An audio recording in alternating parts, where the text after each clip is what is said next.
Hi, welcome to Hunt Resin. In this video I'll be showing you how I make my resin with the minimal amount of bubbles. The first thing I do is I put my resin and hardener in a warm bath in the bottles.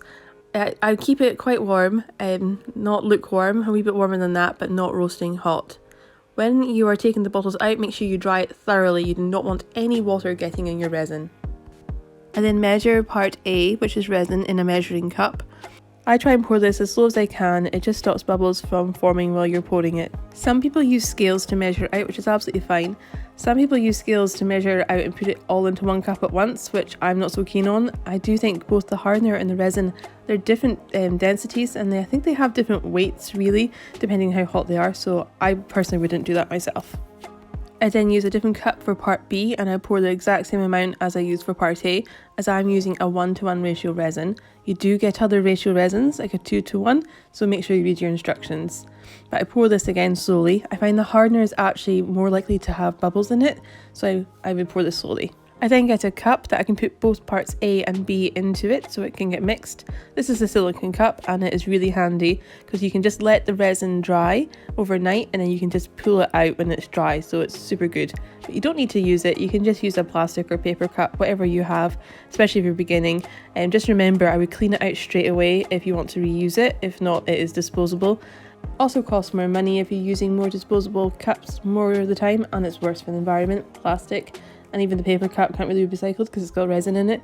So yeah, these silicone cups, I've put these in the description, and everything else I've used today in the description of the video. Once all the resin is in, you start stirring. So all resins are different, but it's between 3 to 5 minutes to mix the resin in together. As you'll be able to see, there are lines and it's quite cloudy within the cup. Yep, I'm pointing to it. So you can keep on mixing until all those lines and clouds are gone. That is the rule. And then even for a couple of minutes more after that, there is no harm in continuing to mix.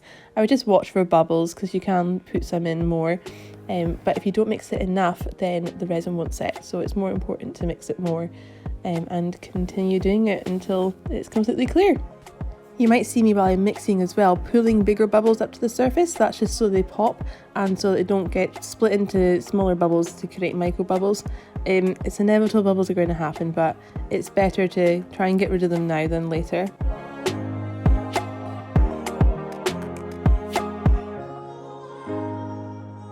So I spotted a little black dot in the resin, so I decided to take it out with a toothpick. You can see a tiny little black dot there. So much stuff gets stuck in resin, it's so sticky, so you'll get hairs and things like that, so you can just pull it out with a toothpick. It's really handy to be able to do that. You can see I'm continuing to stir. It does look clear, but with a keen eye you can see there are still lines there. They're very, very faint, so I would always continue. And look at the difference now. You can see then now that is clear. So this is when I would probably stop. I probably stirred for quite a while now. I'll bring it up close so you can see how clear it is.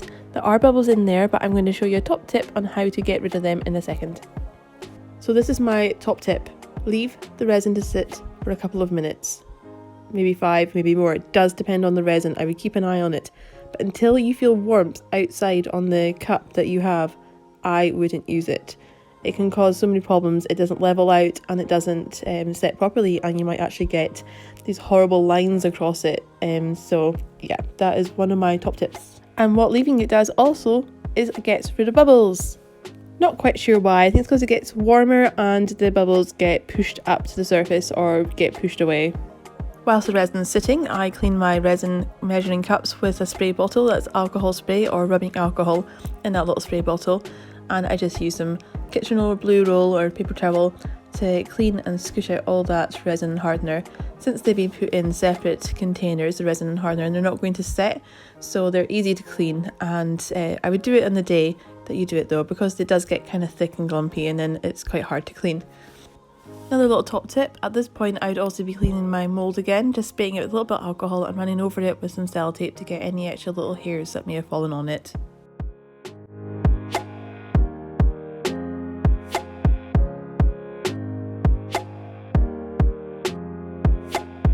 Since the resin's been sitting, it's pushed the bubbles to the surface. You can pop these I use a long lighter because I have a large silicone mould. If you have a paper cup or a plastic cup, please don't use fire, but you can use a toothpick to get all the bubbles out. And there you go, some nice clear resin. I popped it in a plastic cup so you can see there are still some little bubbles, but I think that it looks pretty good. I really wouldn't fret about a couple micro bubbles. That's pretty normal to have that, and they will go away when you're doing your project, and you can torch them and get rid of them in different ways. So that's it. Thanks for watching, and subscribe and like, and I'll see you soon. Bye!